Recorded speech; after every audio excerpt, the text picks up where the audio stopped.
বর্তমানে ফেসবুক এবং ইউটিউবে এমন অনেক খাবার দেখা যায় যে খাবারগুলো অনেকে খাওয়া তো দূরের কথা জীবনের চোখেই দেখে নাই। যাই হোক বন্ধুরা, একজনকে দেখলাম সোনা দিয়ে মোড়া আইসক্রিম খাইতেছে।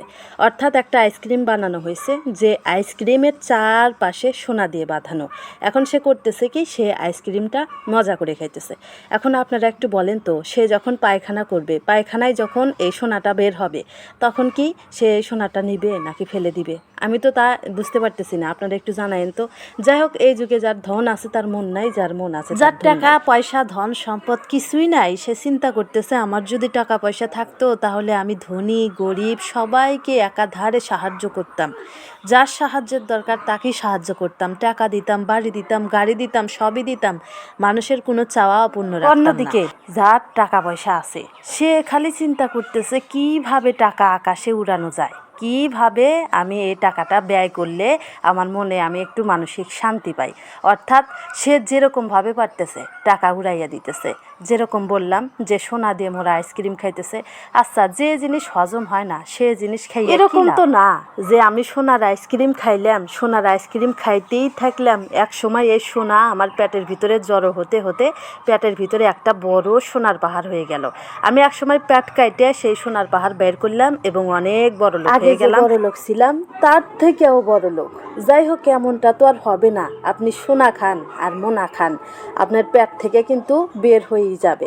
আপনি যদি পেট থেকে বের হওয়ার পরে সংরক্ষণ করেন তাহলে কোনো কথা নাই, বড় লোক হওয়ার চান্স একটা আছে। যাই হোক বন্ধুরা, সেই কথা বাদ দিলাম। এই যে সকাল সকাল খাইতে বসছি, এগুলো হচ্ছে গরুর মাংস আলু দিয়ে ভাজি করা, অর্থাৎ আলু আগে সিদ্ধ করা হয়েছে, সিদ্ধ করে মাংস দিয়ে ভাজি করা হয়েছে। এটা আমি রান্না করি নাই, মা রান্না করে পাঠাইছে। তারপরে আছে কুমড়ের ঝোল তরকারি এবং আছে সেমাই রান্না করা। আমি আগে এই যে মাংস দিয়ে ভাত খেয়ে নিচ্ছি, খুবই মজা হয়েছে খাওয়া। এটা হচ্ছে গরিবের সকালে। বড় লোকদের খাবারের বর্ণনা কিন্তু এতক্ষণ আমি আপনাদেরকে দিলাম। যাই হোক, আমরা যা খাই বা এখন যা খাচ্ছি তাই নিয়েই কিন্তু আলহামদুলিল্লাহ, আল্লাহর কাছে হাজার হাজার শুকরিয়া। এরকম বা এর থেকে একটু ভালো খেতে পারলে বা কম খেতে পারলে মন খারাপের কিছুই নাই। সব পরিস্থিতিতেই আলহামদুলিল্লাহ আল্লাহর শুকর আদায় করি। অত সোনা দিয়ে আইসক্রিম খাওয়ার শখ আমাদের নাই, বা সোনা দিয়ে খাবার খাওয়ার কোনো শখই নাই। এই যে এখন একটা কুমড়ের ঝোল তরকারি দেখতেছেন, এই তরকারিটা আমি গতকাল সকালবেলা রান্না করছিলাম।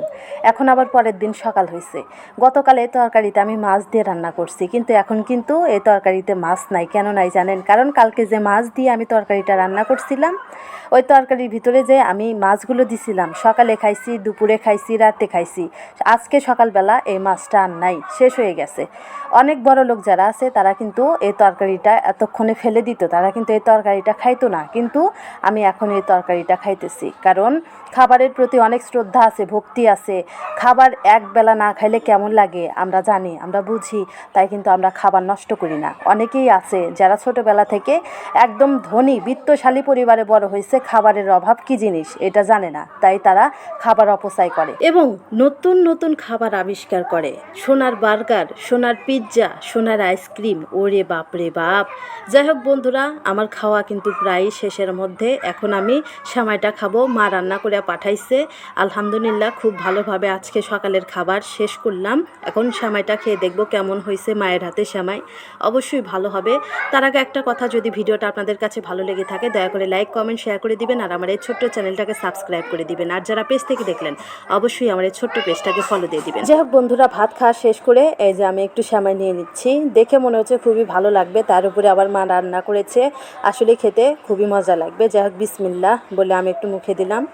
সত্যি খুব মজা হয়েছে খেতে। আমি কিন্তু মিষ্টি খেতে তেমন একটা পছন্দ করি না, তবুও আজকে একটু বেশি করে খেলাম। যাই হোক বন্ধুরা, ভিডিও শেষ প্রান্তে এসে আপনাদের কাছে আমার একটা অনুরোধ, সবাই আমার এই ছোট্ট চ্যানেলটাকে সাবস্ক্রাইব করে সব পাশে থাকবেন। আর যারা পেজ থেকে দেখলেন অবশ্যই পেজটাকে ফলো দিয়ে দিবেন। সবাই ভালো থাকবেন, সুস্থ থাকবেন, আবার দেখা হবে। আল্লাহ হাফিজ।